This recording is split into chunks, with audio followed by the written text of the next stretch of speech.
من تشاء تنزل الملك ممن تشاء وتعز من تشاء وتذل من تشاء بيدك الخير انك على كل شيء قدير۔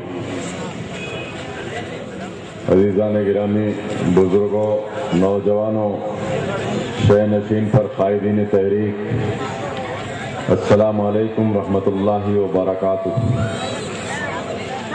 آج کا جلسہ ملی بیداری کے عنوان سے منعقد کیا گیا ہے۔ میں اس سرزمین سے خطاب کر رہا ہوں جو ایک انقلابی سرزمین ہے۔ وہ ذہن میں میرے وہ باتیں یاد آ گئی کہ 13 اپریل 1993 کو جس دن اسی نرخی پھول باغ کی سرزمین پر غازی ملت الحاج محمد امان اللہ خان صاحب کو بغیر کسی قصور کے، بغیر کسی وجہ کے مجلس اتحاد المسلمین سے 6 سال کے لیے معطل کر دیا گیا تھا، اور اس کے بعد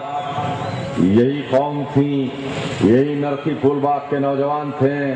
یہی نرخی پھول باغ کے بزرگ تھے جنہوں نے امان اللہ خان صاحب کے ساتھ جو ناانصافی کی تھی مجلس کی قیادت نے، اس کے خلاف میں اٹھ کھڑے ہوئے اور مسلسل جد و جہد کرتے ہوئے 1954 عیسوی میں جب انتخابات منعقد ہوئے تو امان اللہ خان صاحب کو بھاری اکثریت سے اس حلقے چندرائن گٹے سے منتخب کیا تھا، اور ساتھ میں تحریک اور ایک MLA کو یاقوت پورے سے منتخب کیا۔ اس کے بعد میں سازشوں کا بازار گرم ہوا اور پھر نوٹوں کے تھیلے کھولے گئے اور قوم کو گمراہ کرنے کی کوشش کی گئی، اور اس کے بعد میں پھر تحریک کو جو ہے ناکامیاں دیکھنا پڑا۔ لیکن امان اللہ خان صاحب کا نظریہ یہی تھا کہ مجلس سے معطل ہونے کے بعد کئی جماعتیں خان صاحب کو جو ہے دعوت دیں، جس میں تلگو دیشم تھی، کانگریس تھی، کہ آؤ خان صاحب ہم تم کو جو ہے راجیہ سبھا کا ممبر بنائیں گے۔ کوئی اور نے کہا کہ ہم تم کو وزارت دیں گے، لیکن امان اللہ خان نے کہا کہ میں مجلس کا ایک ادنا سپاہی ہوں اور اپنی آخری سانس تک مجلس اتحاد المسلمین کے لیے جو ہے کام کرتا رہوں گا۔ پھر اس کے بعد میں دنیا نے دیکھا کہ امان اللہ خان نے کسی جماعت سے وابستہ نہیں ہوئے، بلکہ مجلس اتحاد المسلمین میں ایک خاندان کی ڈکٹیٹرشپ کے خلاف میں جو ہے جد و جہد کرتے رہے، اور اختلاف کس بات کا تھا، کیا وجہ تھی کہ امان اللہ خان کو مجلس اتحاد المسلمین سے معطل کیا گیا؟ بات یہی تھی کہ دارالسلام کی چھت کے نیچے خان صاحب بابری مسجد کی شہادت پر احتجاج کر رہے تھے۔ آج اتحاد کی دہائی دینے والے میں ان سے سوال کرتا ہوں،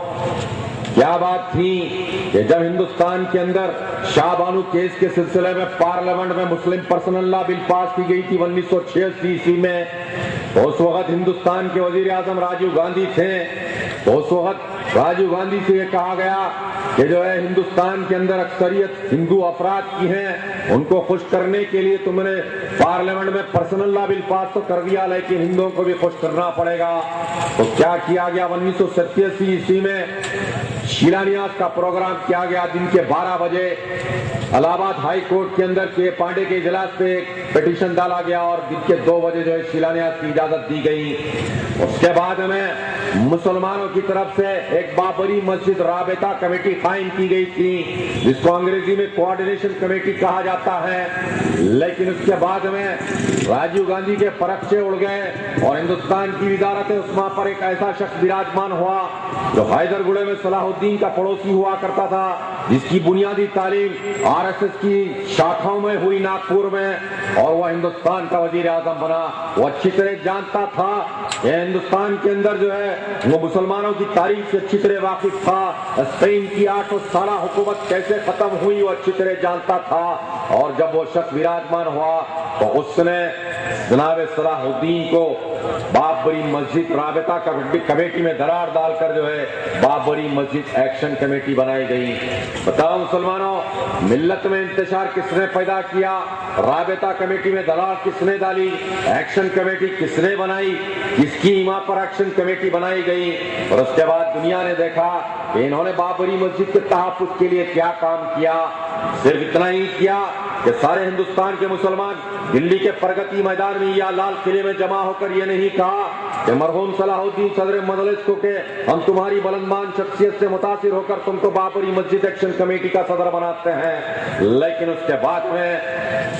یہی ہوا کہ ایکشن کمیٹی کے صدر بن گئے اور یہ سمجھ رہے تھے کہ جو ہے میرا نام وائس آف امریکہ سے آئے گا, میرا نام BBC لندن سے آئے گا, میں انٹرنیشنل لیڈر بن جاؤں گا. لیکن اس کے بعد دنیا نے دیکھا کہ بابری مسجد شہید کر دی گئی اور اس کے بعد شہادت ہونے کے بعد مسلمانوں کی قیادت نے جب بندوق کی نالیاں مسلمانوں کے سینوں اور سروں پر بوچھار کر رہی تھی, اسی گلی کوچوں کے اندر جو ہے نا کتنے لوگ شہید ہوئے, یہ بابا نگر کے اندر کتنے نوجوانوں کو شہید کر دیا گیا, اسی نرکی پھول باغ کے اندر کتنے نوجوان زخمی ہوئے. لیکن مسلمانوں کی قیادت کا دعویٰ کرنے والے صدر مجلس اس وقت دلی کے اندر قیام پذیر تھے. یہاں پر آپ کے درمیان میں ایک قیادت تھی جس کا نام امان اللہ خان تھا. وہ گلیوں میں آپ کا تحفظ کرتے ہوئے پولیس سے الجھتے پھرتے رہے اور اس کے بعد میں دنیا نے دیکھا کہ ابھی جو ہے نا بابری مسجد کے شہداء کا بھی چہلم نہیں ہوا تھا. 18 دن بعد جو ہے میڈیکل کونسل آف انڈیا کا ایفیلیشن لے کر بیگم پیٹ ایئرپورٹ سے حیدر گڑے تک شادیانے بجاتے ہوئے کون آئے تھے یہاں پر, اپنی قیام گاہ پر صلاح الدین آئے تھے. اسی طریقے سے حیدرآباد کے اندر جو ہے نا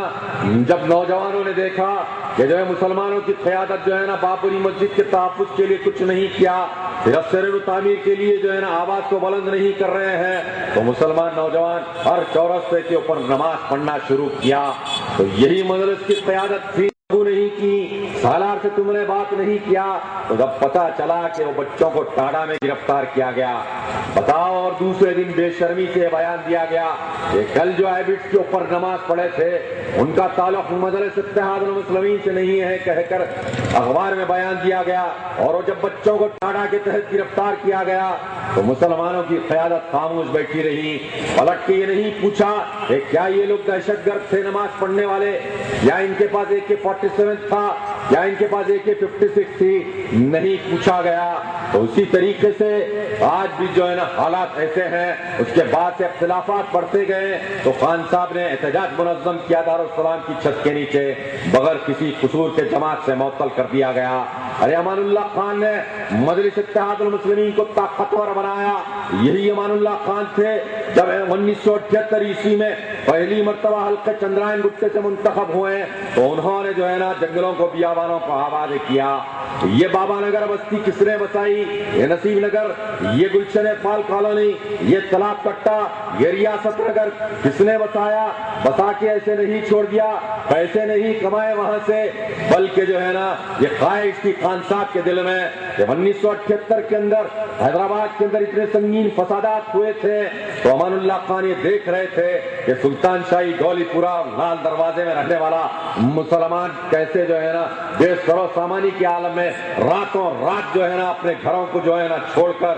اپنے بیوی بچوں کو لے کر کیسے بھاگ نکل رہا تھا, کیمپوں کے اندر آ کے قیام پذیر رہا. امان اللہ خان یہ دیکھ رہے تھے اور خود خان صاحب جب MLA کی حیثیت سے جو ہے اسی لال دروازے کے اندر پتھر کی درگاہ کے پاس بیٹھتے اور رات رات بھر مسلمانوں کی حفاظت کیا کرتے اور ان کا تحفظ کیا کرتے. اور یہ امان اللہ خان تھے. جب انہوں نے یہ تماشا دیکھا اور جو لوگ گولی پوری میں رہتے تھے مسلمان لال دروازے میں رہتے تھے, ان کا بھائی اگر سعودی عرب میں کمانے کے لیے گیا ہوتا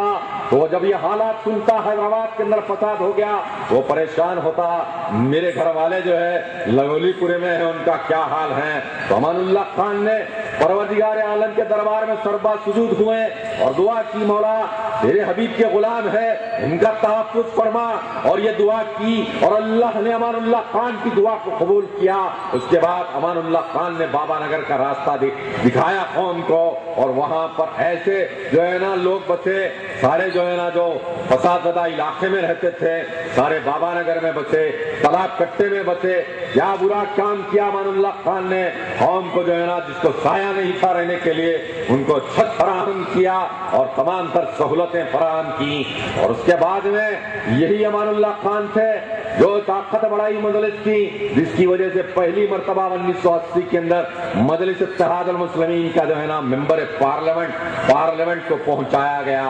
اور اس کے بعد میں کہتے ہیں صلاح الدین نے کیا دیا قوم کو،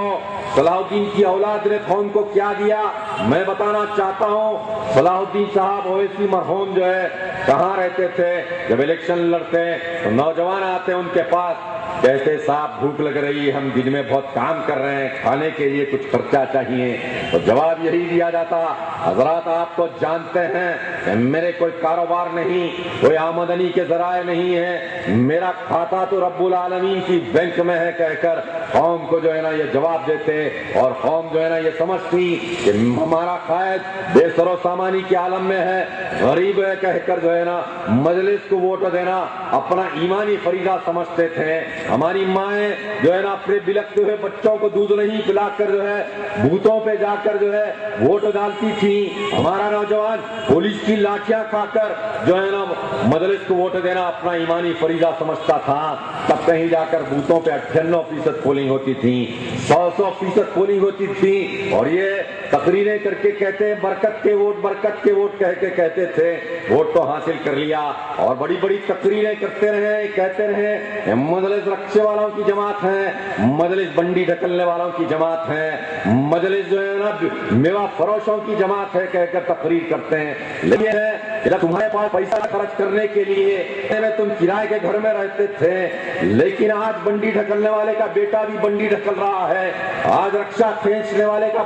پوترا بھی آج رکشا کھینچ رہا ہے، اس میوہ فروش کا پوترا بھی جو ہے آج جو ہے نا 3-4 نسلیں تک جو ہے نا وہی کاروبار کر رہی ہے۔ ان کی جو ہے نا زندگی میں کوئی سدھار نہیں آیا، ان کی تعلیمی سدھار نہیں آیا، نہ معاشی زندگی کے اندر ان کی سدھار آیا، لیکن سدھار آیا تو قوم کے اتحاد کے ذریعے سے۔ صلاح الدین کی اولاد کے پاس اتنا پیسہ کہاں سے آیا؟